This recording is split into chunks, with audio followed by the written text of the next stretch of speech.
sempre a mesma, né? Aquele esqueleto imponente, cheio de mistério e, para muita gente, que dá até um certo medo. Mas será que essa figura é só um símbolo do macabro? Ou tem algo muito, mas muito mais fundo por trás desses ossos?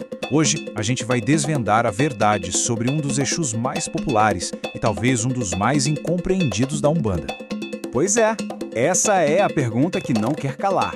Junto com outros nomes de peso, como Tranca-Ruas, Marabô, o nome Caveira parece que ecoa com uma força diferente, sabe?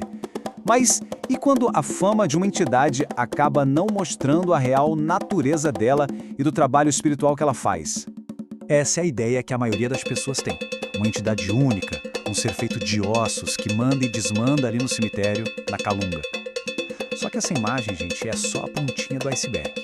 A realidade por trás disso é muito maior e bem mais complexa. E é aqui que a gente já começa a quebrar o primeiro grande mito. Essa ideia de que Exu Caveira é um ser solitário está fundamentalmente errada. Longe, mas muito longe disso. Isso mesmo, a gente está falando de milhares.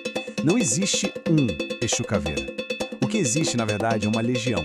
Uma legião muito antiga de espíritos que trabalham todos juntos sob uma única e poderosa bandeira de energia. O nome técnico para esse grupo é Falange. Para ficar mais fácil, imagina só, é como se fosse um exército espiritual, super organizado, onde cada membro ali compartilha o mesmo propósito, a mesma missão, e todos respondem a um comando de energia unificado.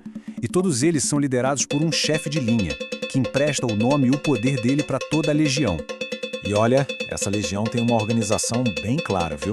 Eles são regidos por Omolu, o orixá que domina essa passagem entre a vida e a morte. A missão deles não é assustar ninguém, mas sim executar a lei divina, resgatando almas que estão perdidas por aí. É por isso que eles são tão sérios, tão diretos. A comunicação com eles é reta. E uma promessa feita a um caveira, isso é uma dívida que não se esquece. Tá, mas de onde é que vêm esses espíritos? A origem de muitos deles é uma baita jornada de redenção. Pensa em espíritos que tiveram vidas muito sofridas, que cometeram erros e que por isso tiveram um desencarne difícil. Dentro da lei de Omolu, eles são resgatados, passam por todo um processo de purificação, onde eles entendem o que fizeram e, finalmente, quando estão redimidos, muitos pedem para fazer parte da Falange. Eles transformam a própria dor em força para poder ajudar os outros. Bom, se eles são a legião ligada à morte, faz todo sentido pensar que o lugar deles é só o cemitério, certo? Então, não é bem assim. O campo de atuação dessa falange é, na verdade, bem mais amplo do que se imagina. Claro, o cemitério, a Calunga, com certeza é o ponto de força principal deles. Mas a energia do caveira se move por todos os campos de almas. Isso quer dizer lugares altos, como lombas, e principalmente as encruzilhadas. Não importa se na rua, na mata ou até na praia. Onde tiver um portal, um caminho para os espíritos, a falange caveira pode estar ali, trabalhando. E essa é uma imagem muito boa para a gente entender como eles trabalham, né? O Cruzeiro das Almas, que tem em todo o cemitério, funciona como um grande portal, tanto para enviar quanto para resmatar espíritos. E as covas, de uma forma simbólica, claro, elas viram a mesa de trabalho deles, onde eles atuam diretamente sobre aquelas almas que estão precisando de ajuda. Claro, toda essa força, essa seriedade toda, é óbvio que isso ia se refletir em quem serve de portal para essa energia, né? Os médiuns. A relação com a falange caveira é intensa, cheia de detalhes bem particulares. Os médiuns que trabalham com Exu Caveira, os filhos e filhas, geralmente têm traços de personalidade bem fortes. Os homens, por exemplo, costumam ser mais reservados, determinados, às vezes até um pouco cabeça dura, sabe? Eles seguem o plano deles até o fim. Já as mulheres são extremamente observadoras. Podem até parecer meio tímidas no começo, mas na verdade elas estão ali, analisando cada detalhe para poder agir do jeito certo.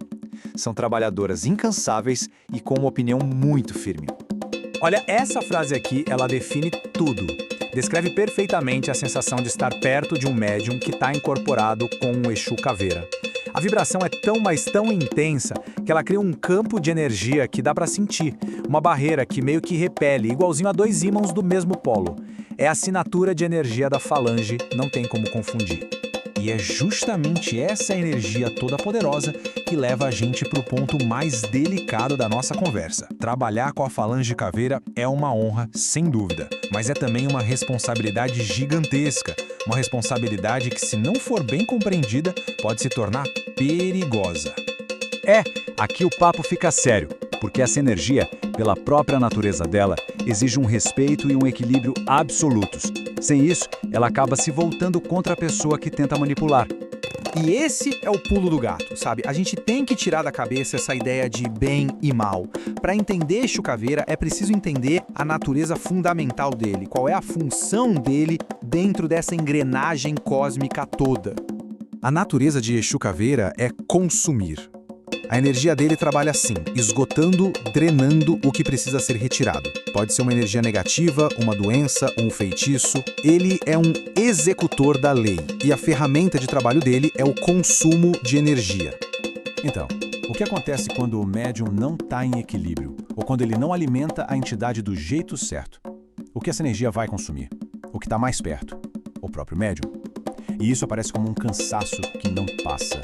Dores pelo corpo, doenças que médico nenhum acha a causa. Em casos muito graves de desrespeito, pode levar a problemas seríssimos de saúde. E para as mulheres especificamente, essa energia bloqueada pode virar uma depressão bem profunda. Então, o resumo da ópera é o seguinte: quem mexe com a energia de Exu é o primeiro que pode se cortar. Usar essa entidade como uma ferramenta de poder, sem ter o devido respeito, sem os cuidados de energia necessários, é um erro perigoso. O médium acaba virando o alvo da natureza consumidora da própria entidade que ele serve. E isso deixa a gente com uma reflexão final, né? A natureza dele é consumir. A pergunta não é se essa energia vai consumir algo, mas o que ela vai consumir. Ela pode consumir os problemas, as dores, as energias ruins, ou, se faltar cuidado e respeito, ela pode consumir a saúde, a paz e a vitalidade de quem a chama. A escolha, no fim das contas, é de quem busca essa força. Laroye Exu, Exu Mojubá.